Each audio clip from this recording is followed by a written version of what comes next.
shirkadda Geosol waa shirkad brayfada waana shirkad si sharci darrada lagu sameeyay oo aan loo marin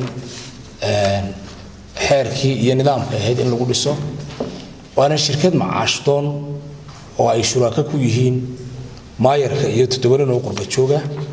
waa shirkad hadda shaqeynaysay 2 sanadood oo faa'iiday lacag ka badan 10 milyan oo magaalada Hargeysa laga sameeyay shaqada shirkadaasi waxay tahay shaqo hore u jirtay oo ay qaban jirtay dawladda hoose Hargeysa waaxdeeda balaaninka oo ahayd GIS ka Hargeysa muddo dheerna soo jirtay oo marka dawladda hoose sameynayso la qaadi jiray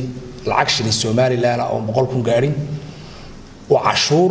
la laabay oo duplicate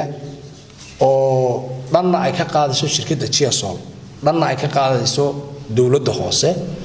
shirkaddani waxay ku leedahay 8 degmo ee Hargeysa 8 xafiis heerkuwaatarkeeduna magaalada ku dhex yaala waxa haysta 2 nin oo Hindiya oo laga soo hayargareeyay Dubai shirkaddani culays weyn waxay ku tahay ummadda reer Somaliland cashuurta ay qaado ee kalena waa cashuur culays leh marka koowaad waxay qaadaa $40 oo la yiraahdo soo eegis oo lagu soo eegayo dhulka qof kale oo ku dhaca xafiiskeeda marka lagu soo eego kadibna waxa qaadaa lacag u dhaxaysa $100 ilaa $360 dhulka 2 alif bay 2 alif ka $100 bay qaadaa oo file lagu samaynayo baloogana waxa la qaadaa $360 GIS ka Hargeysa waxa qaadaa $40 marka dhulka la soo eegayo oo lacagta sharci darrada ah ee lagu naasnuujinayo 7 nin oo qurba joogta waxa qaadaa oo kala $100 ilaa $360 oo ah lacagaha balooga iyo 2 alif bay 2 alif waana runtii cashuur culayskeeda leh oo aanay umadu qaadi karin waxa la kordhiyay dawladaha hoose leesamadii cashuuraha 14% waxa hadda hindisaheega la wadaa in leesamada cashuuraha lagu wareejiyo shirkadda Geosol oo calaaliisa laga qaado $30 marka loo samaynayo taasina waa mid soo socota oo taagan culaysyada maaliyadeed ee shirkaddani soo kordhisay waa culaysyo aanay qaadi karin dadka reer Somaliland waana shacab cashuur ka qaadaya shacab kale oo aanay xaq u lahayn oo xaraana dhammaan jideynta cashuuraha iyo takliifaadka waxa leh xeerka ku soo saaraya golaha wakiilada sida ku cad qodobka 4-aad faqradiisa koowaad ee dastuurka heshiisyada keenaya culays dhaqaale waxa leh ansixintooda golaha wakiilada sida ku cad qodobka 3-aad faqradiisa 3-aad ee dastuurka jamhuuriyadda Soomaaliland taasoo waajib tahay in la geeyo golaha wakiilada hadii uu jiro heshiis lala galay shirkadda